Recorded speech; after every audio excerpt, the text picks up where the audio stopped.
एक बार पूना गई थी पिंपरी की और इस साधक अपना अनुभव बताते बताते रो पड़ा। वो राजस्थानी था, मारवाड़ी, ट्रेन में गया था मारवाड़ और वापस पूना लौट रहा था। नियम का इतना पक्का, जिस दिन से बापूजी से जुड़ा सुबह 4 बजे उठ जाता था। अब ट्रेन पूरी सो रही थी, ये 4 बजे उठ गया, हाथ पैर धो के आया, 2 पानी के मगे डाल के आया, कपड़े बदल के ऊपर जाके 5 बजे अपना नियम करने लग गए। नियम का इतना पक्का। कई लोग नियम के बड़े पक्के होते हैं। नेम जगावे प्रेम को, प्रेम जगावे जीव को, जीव जगावे शिव को। नियम से प्रेम जगता है, प्रेम से जीव जग जाता है, और एक दिन ऐसा आता है कि जीव शिव को जगा देता है। इसलिए नियम न छोड़ें। कई लोग गुरबाणी का नियम करते हैं, कई लोग सत्संग का नियम करते हैं, कोई 40 दिन नियम करते हैं कि हम भोर में उठेंगे, पाठ करेंगे, सुखमनी साहब पढ़ेंगे, दुखभंजनी साहब पढ़ेंगे। कोई चालियों करना है, कोई घर गुरुवार हर एकादशी आश्रम का नियम भरते हैं, उनकी जोलियां संत भरते हैं। तो कुल मिलाकर वो नियम करा ऊपर, और 7:30-8 बजे जब 9 बजे पूना आने वाला था तो नीचे उनको लोगों ने कहा चलो भाई आ जाओ। तो वो नीचे तो उतरा लेकिन अपना आसन माला लेना भूल गया। और जब घर आया फिर से नहाया धोया, दोपहर की संध्या का फिर नियम था।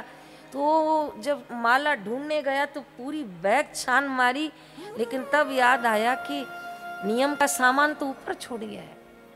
जैसे व्यापारी को अपना धन प्रिय होता है, बुरा नहीं मानना, माताओं को जिस तरह अपने, बोल भी दो, हाँ, गहने प्रिय होते हैं, और जैसे धनवान को अपना धन प्रिय होता है, चरित्रवान को अपना चरित्र प्रिय होता है, ऐसे साधकों को, भक्तों को अपना भजन प्रिय होता है।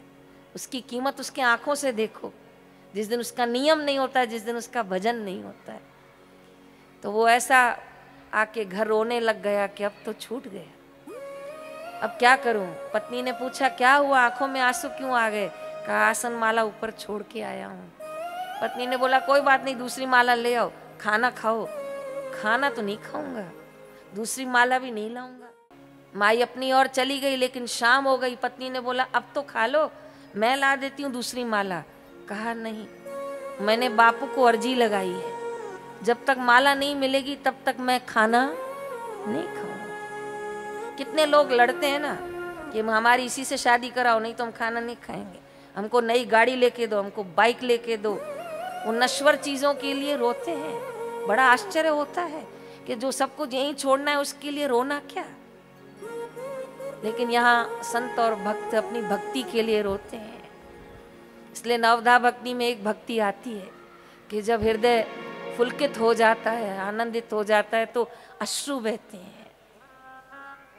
और वो साधक बापूजी के श्री स्वरूप के आगे बैठ के अश्रु बहाए, और क्या बोल रहा था कि मैंने एक माला भी ईमानदारी से आज तक की है, तो बापूजी ये मेरा धन मुझे लौटा दीजिए। और क्या आश्चर्यमय घटना घड़ी कि वो गाड़ी जब आगे गई है तो वहां ऊपर कोई चढ़ा और उसने देखा है किसी की थैली पड़ी है। अब उसको तो थैली लग रही थी, वो थैला समझा, झोला समझ के खोला तो अंदर माला निकली। बोला ये क्या है? कंबल का टुकड़ा है। ये तो साधक को ही पता कि ये आसन है और ये माला है, जान से प्यारी होती है साधक को। उसने कहा पता नहीं ये कौन थैला कंबल का टुकड़ा भूल गया है, अब क्या करूं, है तो लग रहा है कोई भगवान नो नाम रो जप करे है, ऐसा लग तो रहा है। उसने थैली में देखा तो एक फोन की डायरी पड़ी थी, और डायरी में अब किसका नाम कौन सा, इसकी नाम उस डायरी में कहाँ है किसको पता। उसने इतना काम किया कि वो झोला और वो डायरी लेके घर आया, और घर आया और कोई भी नंबर उसमें से निकाल के फ़ोन लगाया, और फ़ोन लगा के बोला कि मैं इस ट्रेन में गया था, एक कंबल का टुकड़ा और एक से झोलती हुई थैली मिली है, अंदर माला है। वो बोला तुम कौन बोल रहे हो? कहा नहीं पता, डायरी में तुम्हारा नाम लिखा है। तो कहा रखो फ़ोन, रख दिया। उधर वो परेशान, इधर ये परेशान। जयराम जी की वो पाने के लिए परेशान और ये देने के लिए, क्योंकि अंदर बैठा हुआ चैतन्य तो एक है, अंदर बैठा हुआ गुरु तत्व तो एक है। जब आप दिल से याद करते हैं ना तो संतों की तार भी भक्तों की तार के साथ जुड़ जाती है।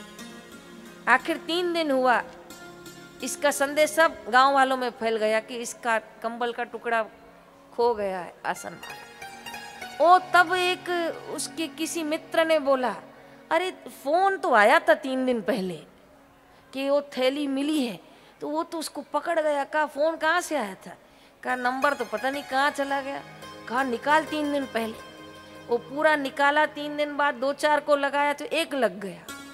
तो कहा कहाँ हो? तो कहा मैं मारवाड़ हूँ, मैं पूना से मारवाड़ गया तो मुझे ये ऊपर सामान मिला है। तो कहा तुम मारवाड़ रहो, मैं मारवाड़ आ रहा हूँ।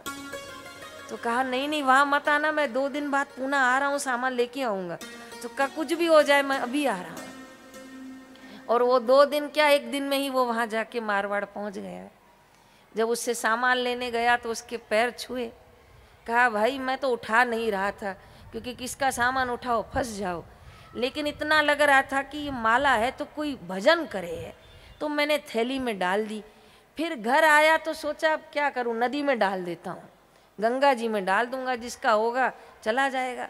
लेकिन रात को सोया तो मुझे सफ़ेद कपड़े वाला बाबा कह रहा है फेंकना मत, मैं लेने आ रहा हूँ, फेंकना मत। तो मुझे लगा ये कोई बाबारी माला है। तभी बाबा मुझे सपने में डरावे है कि फेंकना मत, मैं आ रहा हूँ। तो मैं कहा 2-4 दिन रखता हूँ, फिर फेंक दूंगा, कहीं गंगा जी में आलंदी जाऊंगा डाल दूंगा। पर इस बीच में तो तुम्हारा फ़ोन आ गया, कौन के शिष्य हो? तो कहा मैं पूज्य आशाराम जी बापू का शिष्य हूँ। तो कहा मैं प्रणाम करता हूँ तुम्हारे गुरुजी को कि कोई तो शक्ति तुम्हारे गुरुजी में है। मैं 3 बार सोचा हूँ कि इसकी माला को मैं क्या करूँगा, ये कंबल के टुकड़े को मैं क्या करूँगा, पर वो रात में पता नहीं कौन डरावे मुझे, और मैं डर गया कि पड़ा रहे, देखते हैं क्या होता है।